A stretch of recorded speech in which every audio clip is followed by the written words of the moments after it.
Hello everyone, so welcome to this YouTube video, and this will explaining and exploring the 1960s and looking at the fashion trends, developments and the key aspects of this era that will assist and develop within our development of fashion development.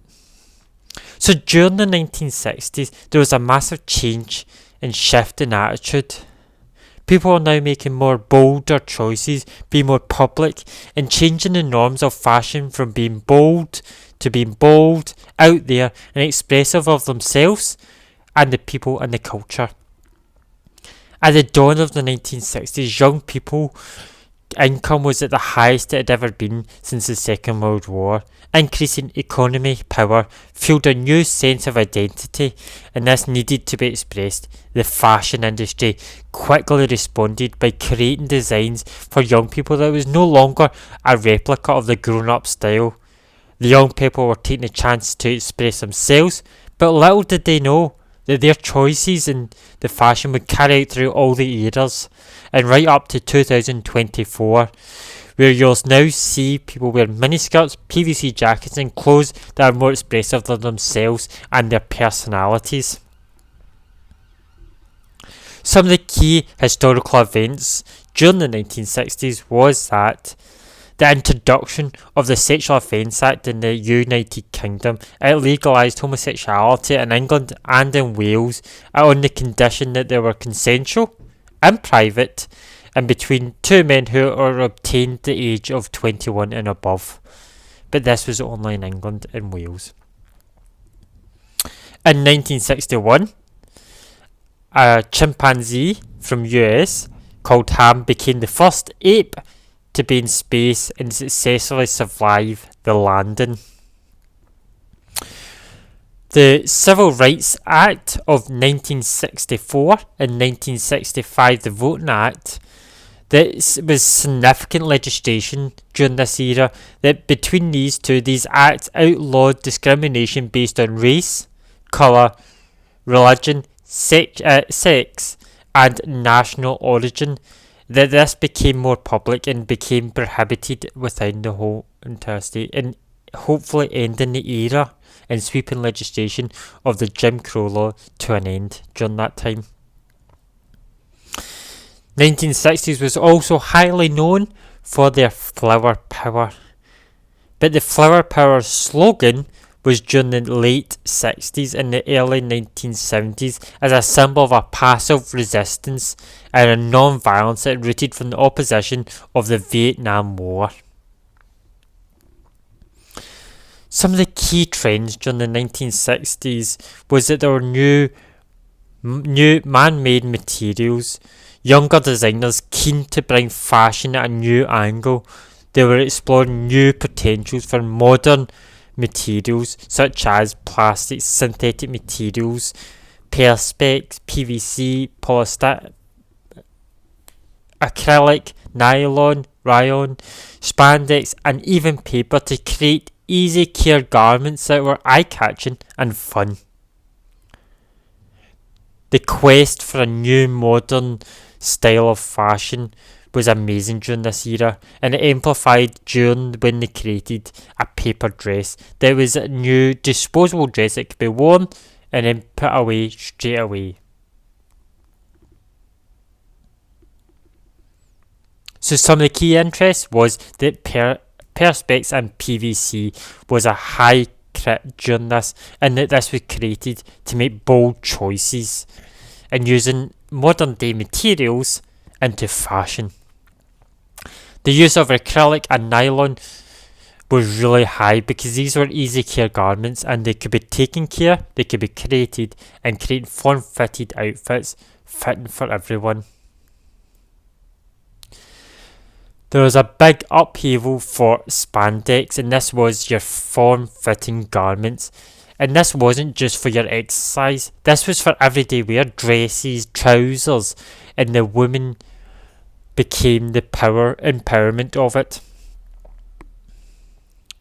There was also a big sweep for paper, and this was paper dresses, and it was a key during this era that this was developed as a fast fashion development of disposable wear. It could to be worn and thrown away. During the 1960s, there was very key designers that shaped the fashion industry dramatically. And little did they know that they would be changing it forever. The first one is Mary Quant. Now, Mary Quant was a British fashion designer. She was based in London. In the 1960s, she became a movement of predominantly developing this idea of the miniskirt. She was also known for her use of different colours, shapes, sleeves, big zips, buttons, and skirts that were swift and straight, and designing more of the miniskirts. The next one is Barbara, and she was the renowned fashion label and stores found. She was a creation of extremely popular in the 1960s and 1970s, particularly in London. It was also known for vibrant and inventive designs that captured the essence of the swinging 60s, but characterised affordability, yet stylish clothing, and catering to a younger audience. And as you can see from this video,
so as you can see, Barbara took inspiration from natural things such as like the grass, leopard skins, and developed this into her designs that were very stylish but very affordable.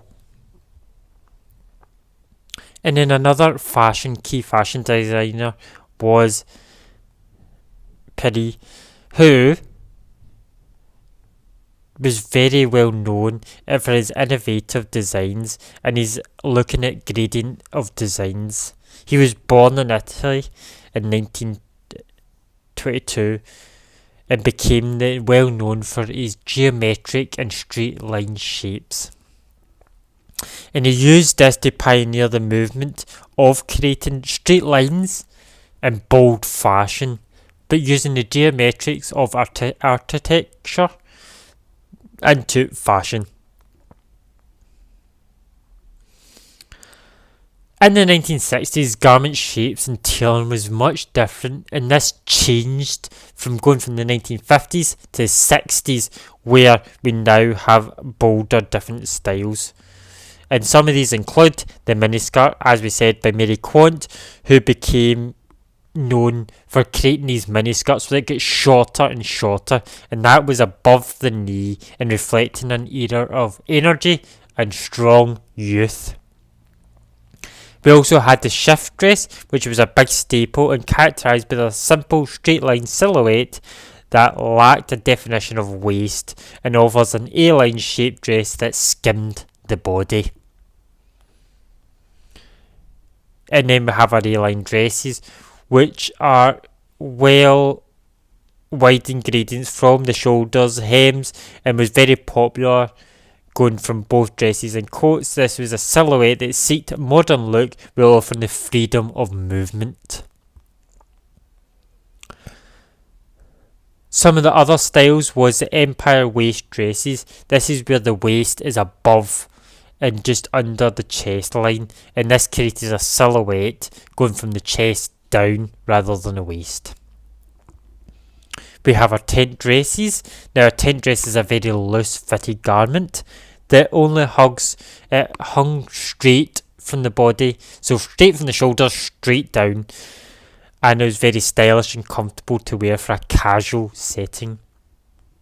We have the bell-bottom pants, which is very popular during this era, which is very fashionable and amongst the hippie kind of culture, and this offered a flare of fitted from the waist and flared out dramatically from the knee down.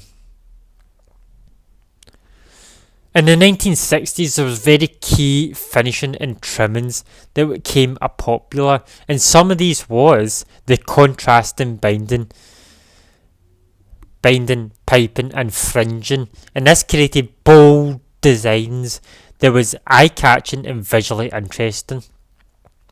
The use of metallic details, embroidery and appliques was very popular to create small details within a normal fashion, but to make them stand out and make them bold and eccentric to the person's identity.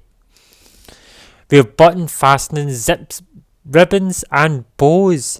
Now these were very popular because they weren't just a bow, they weren't just a button, they were larger than life, they were bold, they were making a statement. So the zip wasn't just a concealed zip, it was a zip from the head down. It was a button that was half the size of your hand.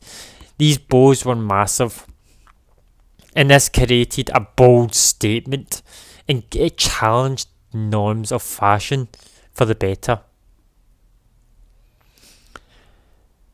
The 1960s was one of the most diverse decades in world history. The civil rights movement, which marked the era, the Vietnam War and the anti-war protesters, contextualizing movement, political assassinations, and the emerging generational gap happened during this year.